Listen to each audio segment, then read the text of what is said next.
Hi, I'm Helton Walker, and I'm here with Emmy Award-winning writer, actor, comedian, and Barstow alum, Taylor K. Phillips. Thank you for being here. Hi, thank you for having me.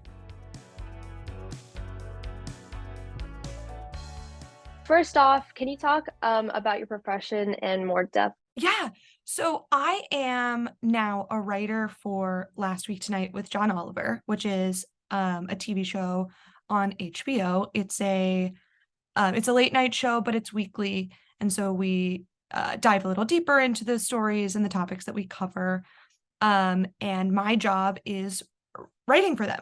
So my background has been in comedy and performance, um, and sorry, but my background is in comedy and performance, but now I write for the TV, which is like a crazy and very cool and wonderful thing to be able to say.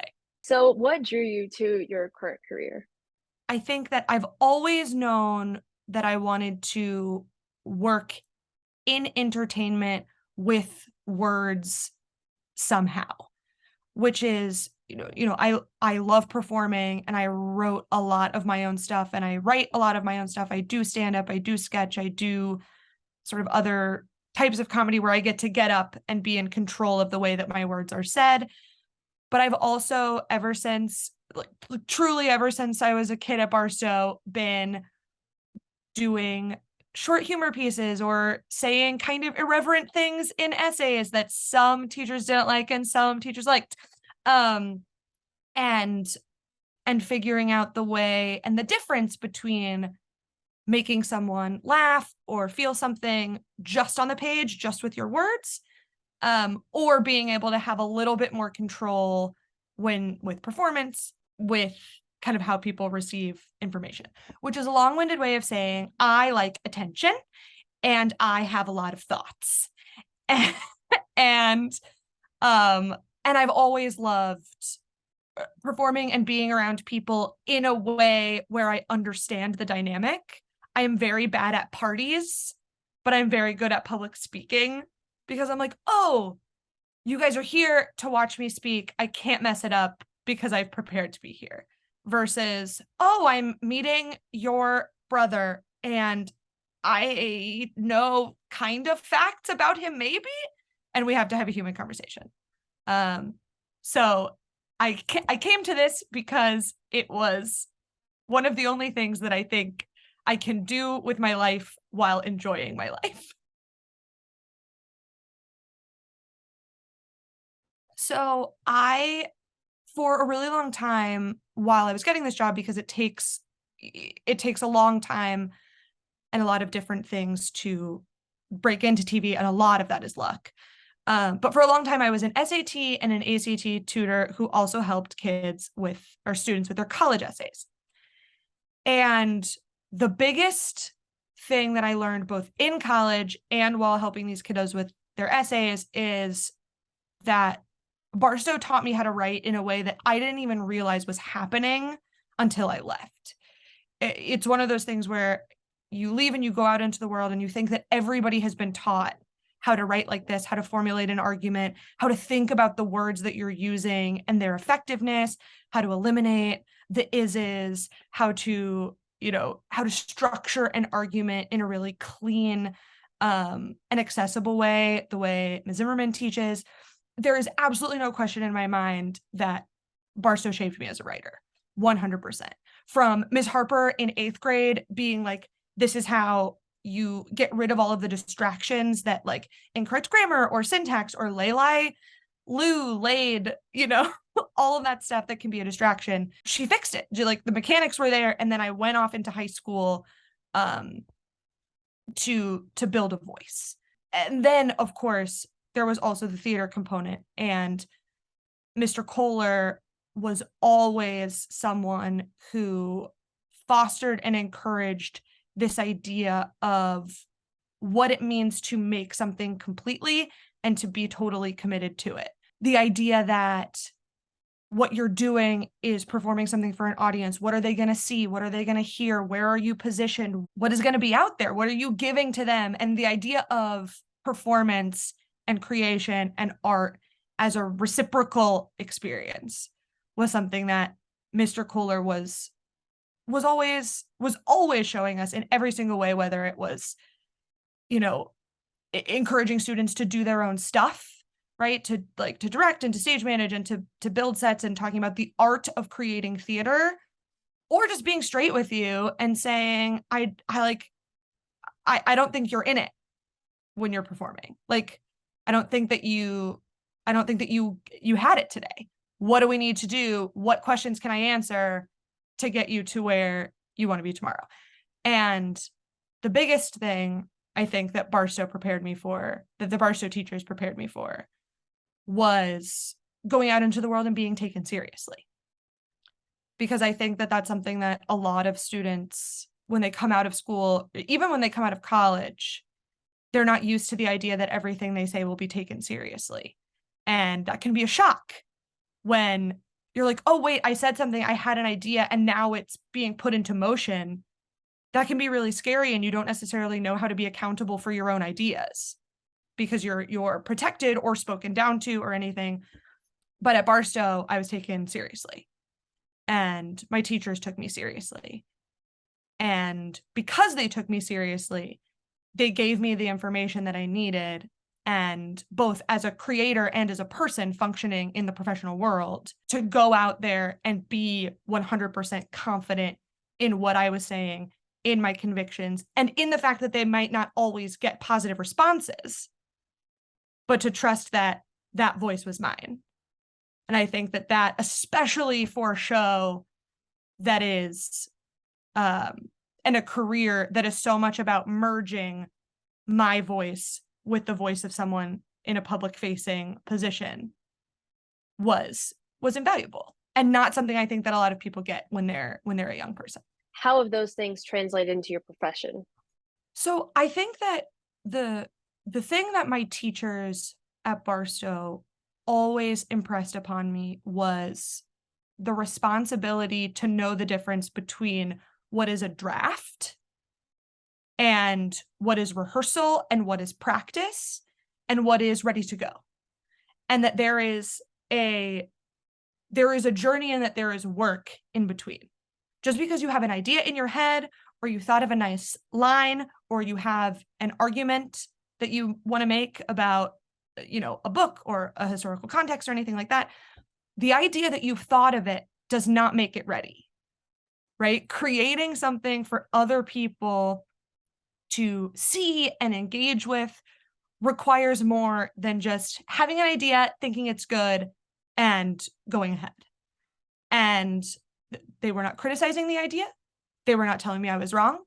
They were saying there's a difference between this in your head and this to people. And there is always a way to make it better, to make it clearer, to make it more well-researched, to make sure that you're putting out the best thing that there is. How did Barstow prepare you for your future profession? It was actually more about how I ended up getting to my profession, because comedy writing and TV writing in general is not usually the type of thing that, you do an internship and then you graduate and you're writing for the TV. It takes a lot of basically side hustle, basically working to get a job in this field while you're doing something else for a job to pay your rent, eat your food, all that stuff. And the idea that at Barstow, I was doing a whole bunch of things and having to navigate, I wrote for the newspaper, and I was also trying to do school, and I was an athlete, and I did shows, and I tried a little bit to have friends. And the idea that you have all of these different balls in the air at one time really forces you to prioritize in a way that is not consistent, right? Like, sometimes the paper's got to go out, right? But maybe you've got a final coming up, or a practice or rehearsal, and then that takes priority. And being able to shift and know, this is due this week, but also I have a job, but also at some point I have to do laundry, is something that the world of trying to get a TV job is you have to do that if you're going to get a TV job, unless someone else is paying your rent. You have to have a day job while you're doing this work on the side until it becomes your full-time job. And Barstow prepared me for that by letting me do everything. They were like, if you can handle it, nobody at Barstow told me I couldn't do anything. Nobody at Barstow told me I couldn't handle what I was putting on my plate. That was up to me to decide. And I think that is the biggest thing that helped me live a life for 7 years after college that was a day job to make money and the work of eventually shaping the career that I want. What were some obstacles that you faced to get where you are today? It's a very, very difficult and obtuse industry to break into. There are 14 people who have the job I have, and in, 5 or 6 other late night shows at any given time, there are about the same amount of people. So it is certainly not 100% merit based. I talk to my partner about this all the time. The thing about writing at this level in these specific jobs is that it is, 85% work, doing all the stuff, getting all the reps in, and 15% luck. But the tricky thing is that luck is the last 15%. Like, there are so many people out in the world right now who have the talent and the work ethic and everything required and the point of view to do the job that I do. And what's really important for me to remember is that what actually separates me from those people is luck. And it's really nothing else besides that. There's also people who haven't necessarily done the work yet or don't have the experience or are getting there. And that makes total sense. And those people are great and the work is coming and all that stuff. But there are so many people in the world who could switch places with me and do an excellent job. And that's something that I try to remember when I do this work, is to have gratitude with it, but to also, not take a day off, not sleep. Because a lot of people would totally kill for the job I have. In terms of obstacles, which I know is your question, and I kind of avoided it. It's the whole thing is an obstacle, right? There's a lot of rejection involved, but that's kind of an obstacle the way that you would call like the defense an obstacle in basketball. It's like, it's an obstacle that you knew was going to be there. Like, if you showed up and there was no other team in basketball, you'd be like, well, this is not the game, right? And rejection is the game in a lot of entertainment, but especially in any type of like creative endeavor. The other big obstacle actually in this particular industry is what's called getting packets. So you can't just like go on to LinkedIn or Indeed or whatever and say, comedy job hiring, here's my resume. It's a little bit more of an obtuse process that has been getting better. But it's, it goes back to the luck thing that, you're kind of waiting, but you also want to send those packets out to other people to give those opportunities to everyone. So it's really a hurry up and wait. You got to be doing your own stuff, making your own stuff, having a great time. And then obstacles come up to that, like, I don't know, a giant pandemic in the middle of 2020 when a lot of your bread and butter is live performance, and figuring out how to make that work. So, it's like, this is a long and roundabout way of saying, I had a lot of rejections that hurt sometimes more than others, but it didn't feel necessarily like an obstacle because I was prepared coming in to know that that was something that I was going to have to deal with. And I have a great support system, and my family gets it, and my husband gets it, and my friends get it, which I think is a big, it helps with obstacles if you're not the only one going at them. What has been your proudest achievement so far, and what events, good or bad, led to this accomplishment? I was very, very proud and excited to win an Emmy. that's very, very cool. I think the real proudest and the most gratified I felt was my husband writes for The Late Show. And he has had that job for now almost 3 years. And he got that job when I was going through a very personally difficult time. And it was wonderful. It was his dream job. And we, I think, both were so excited. And he put in all of that work. And for 2.5 years, he was working at The Late Show, at the dream job, at the TV job. And I was doing other stuff. I was doing the hustle. I was still,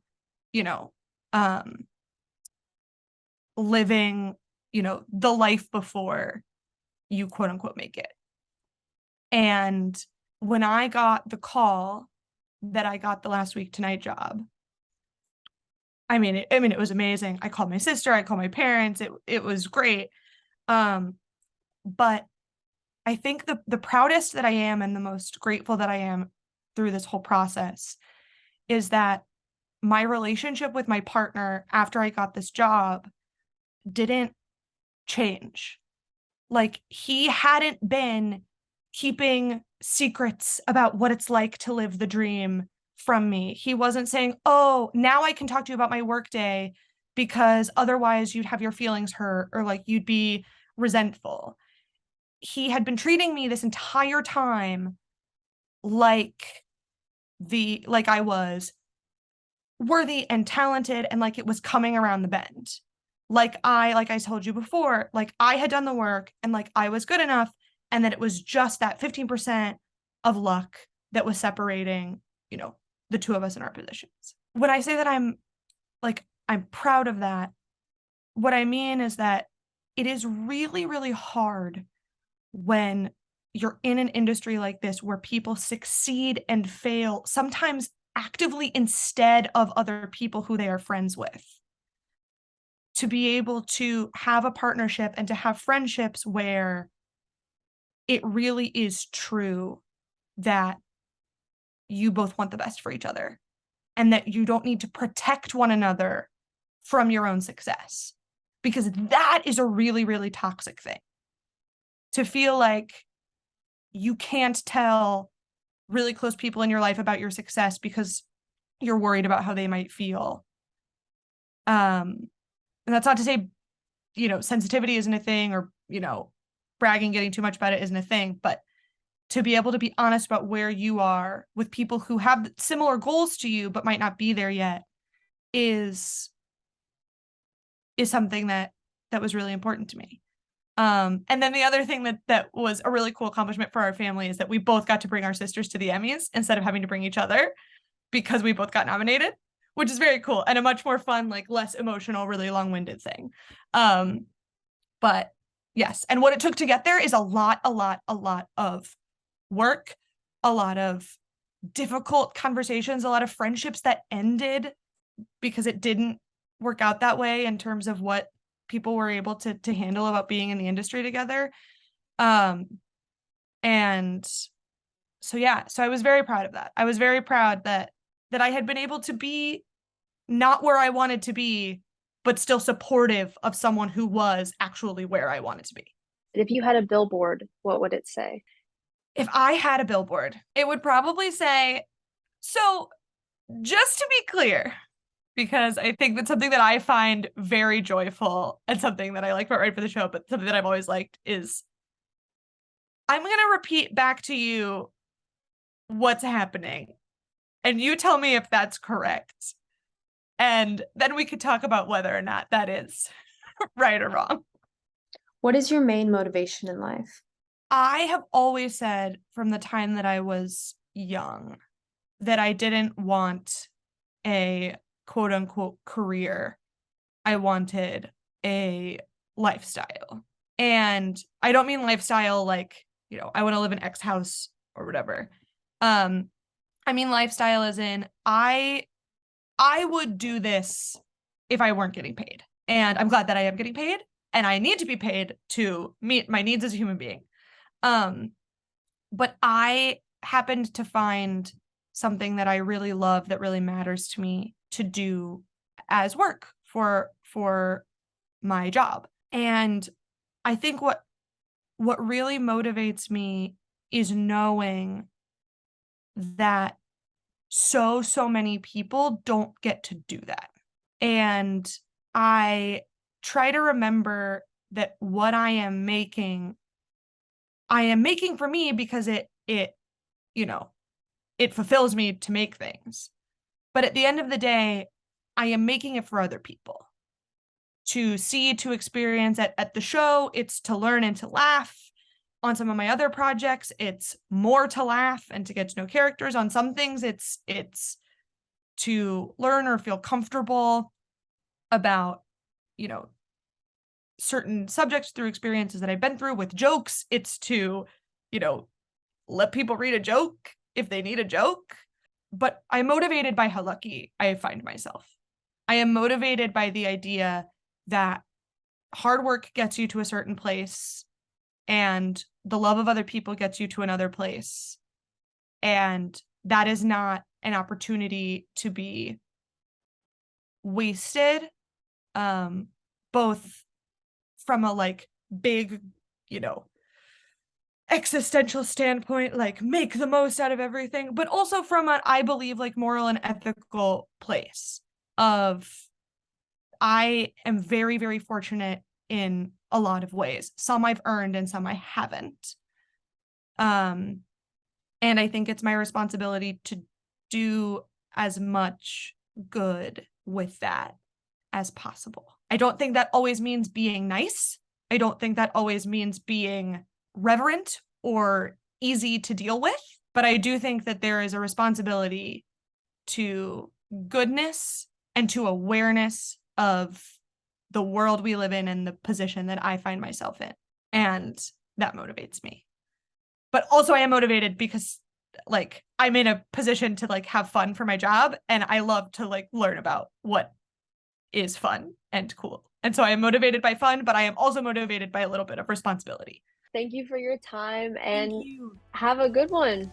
Thank you. Absolutely.